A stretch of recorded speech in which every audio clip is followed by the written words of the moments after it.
This last session here, we're going to cover just some of the tools, just go quickly over some of the different things you may want to have on hand if you're going to be putting up some electric fence. I'm not going to get into all the temporary fencing things because really those are just posts and wire and some knots. But if you're thinking about putting up some perimeter fence, you're definitely going to want some high tensile wire. Focus on high tensile wire. I always keep a little roll of 17 or higher gauge wire, thinner wire, more flexible, pliable. I keep it around because I like having it for connecting one fence to another as sort of something to span the gap. But do not make a perimeter fence out of this stuff. It breaks, it snaps, it doesn't stretch well. It really is, you're going to put a lot of money and time into putting this up, and it's going to last you about a year. Or the first deer that goes through it is going to make just a terrible mess. Whereas this high tensile wire won't kink very easily. It'll stretch. It can do all of the great things that you may have seen in this video, like you can sit on it and play pro wrestling off the ropes, right?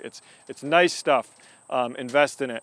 And if you're going to invest in high tensile wire, invest in a spinning jenny. So this is your way of getting the wire off of the coil without the coil going into some wild bird's nest that you will never be able to get back. And it costs about 90 to 120 bucks for about 5,000 feet of high tensile wire. So you get pretty good distance for what you spend, and it's really going to last you probably your whole career farming. It's not going to break down, and if it does break, you can splice it using a ferrule. So with the spinning jenny, it just spins and lets the wire come out. And if you're going to be using a spinning jenny, make sure you have safety glasses on, because that wire can definitely come up and hit you in the eye. So if you're working with this stuff, safety glasses are a really good idea, as are leather gloves. And the spinning jenny is really critical. You can see right now, this coil, it's all under tension. This wire wants to expand, and this is being held by this piece here. So if I were to take this out, then I could uncoil it. And what I do is I stick this pin in the ground, and then I just start pulling. And it tends to work pretty well.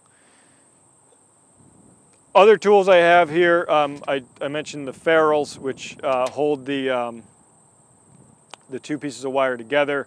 You've seen tensioners already. This is a round tensioner. You have a ratchet tensioner. You also have a tool for the ratchet tensioner. And if you want to use the round tensioner, you will need a ratchet to go into the square slot.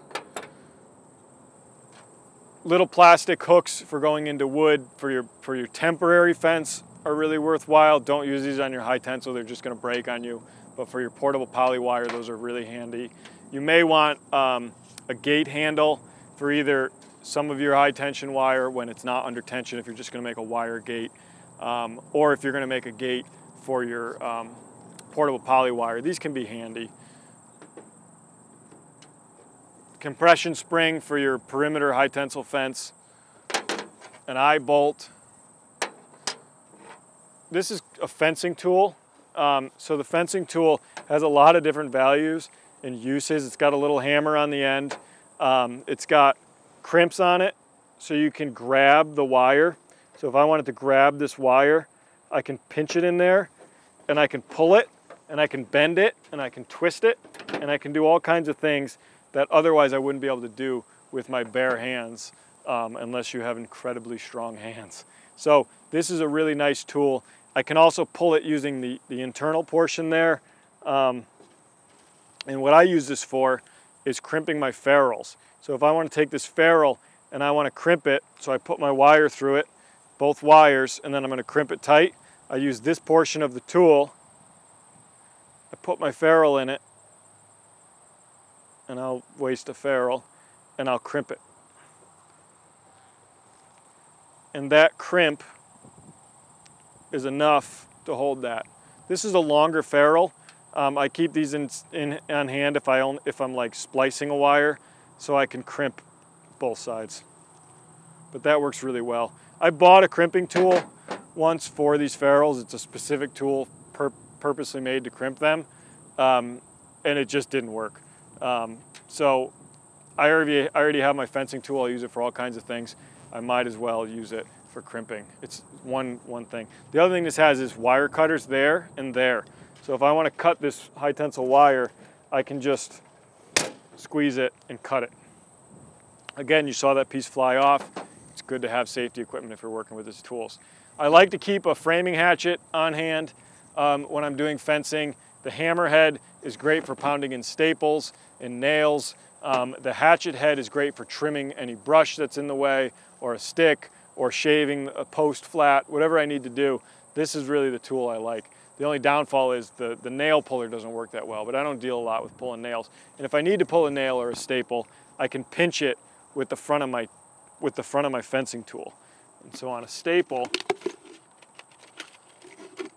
if I have a staple and I want to pull it out, I can grab it like this, and then I can use the horn of my tool to pry that staple out. So it works fairly well. So that's another use of this fencing tool. If these get stiff, mine's a little stiff, soak it in some diesel fuel, not gasoline, diesel fuel. It'll loosen it right up. So those are some of the tools I keep on hand. Most important tool is a thing of water when you're putting up fencing. So I'd like to thank everybody for tuning into our series here, or our video on fencing. I hope it helps you on your own farm. I hope it gets you to think about creative ways to better manage your pastures and your livestock, to grow more grass.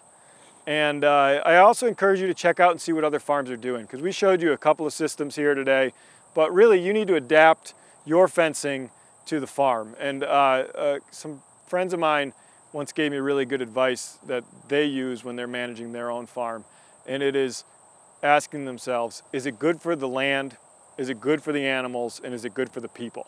And that's what I think really great questions to think about. Well, what is the fencing type? Is it good for us? Does it work for me as a farmer? Does it work for my animals? Will it keep them in? And does it work for managing the land in a really sustainable way?